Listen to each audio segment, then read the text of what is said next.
Hey makers, RaviB here from Bot Brawl Maker Expo. Wanted to get a different video out to you today, but circumstances being what they are, we didn't get that done. I'm going to do a quick video in my car here. We're going to talk about the 4 components you need to build a 30-pound sumo robot.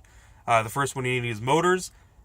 2 very popular motors for that weight class are car window motors. They're 12 volts. You can get them at a scrap dealer for about $5 each. The other option is a cordless drill motor. Whether you get a used drill motor off something like Kijiji, or you go to Princess Auto and buy the cheapy 18 volt $20 drill motors, they're all very handy. In terms of taking them apart and using what you find inside, go to instructables.com, search drill motor, a lot of tutorials to tell you how to take them apart and then use what you find in a robot. After that, you're going to need a battery system. You can use NiCads, nickel metal hydrides, lithium polymers, or sealed lead acid batteries. Either or, if you're going for a sealed lead acid battery, you can get them locally for a good deal at like Princess Auto again. They're kind of like miniature car batteries. The black ones at Princess Auto, I think they're selling 12 volt and 5 amp ones for about $12 right now, which is a good deal. Other than that, you can go to a website like hobbyking.com and buy lithium polymer batteries brand new. If you do that, you need a charging system. You just can't use a battery car charger or something like that. If you are buying drills, maybe you'll get the drill battery with it. Perfect option because you already have a charger.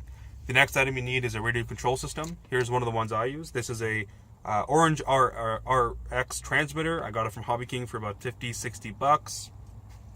I had that one for about 3 years. It's seen some wear and tear, but hobbyking.com is a great source for cheap radio systems. You can get them anywhere from $300 down to $20, depending on what you're looking for. What they'll do is, for a complete system, you get a transmitter and you get a little box that's called your receiver. The receiver takes the signal from your transmitter and then turns it into something the robot can understand. PWM RC signals.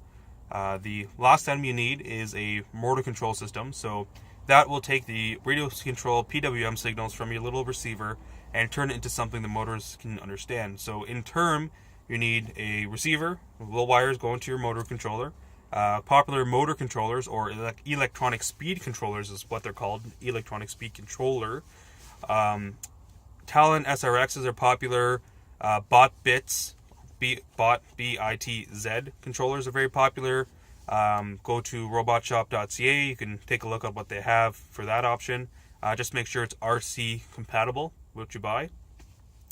Other option is to take an Arduino system that interprets the RC control and then use it to actuate a few different relays, which is what Team Edwards and Jaeger did, if you saw them at the fight, the black robot with the purple scoop. So those 4 items: motors, batteries, a radio controller, and then some sort of motor controller. If you need more information, feel free to email us, tweet us, or hit us on Facebook. That's Bot Brawl across, Great Canadian Bot Brawl. For more details, you can check out instructables.com. I know there are a lot of really good control options and how to build a robot, little tutorials or videos or just blogs on how to build robots. I know Team Near Chaos, Michael Jeffries, has quite a few good ones on his 30-pound robot, Nix. It's a bit of a high-end robot in terms of the parts are laser cut and what have you, but the core, this is what you need, motor controller, battery, etc., are all very handy. Closing notes: cheap, go for cheap. Why not? We're building sumo robots here.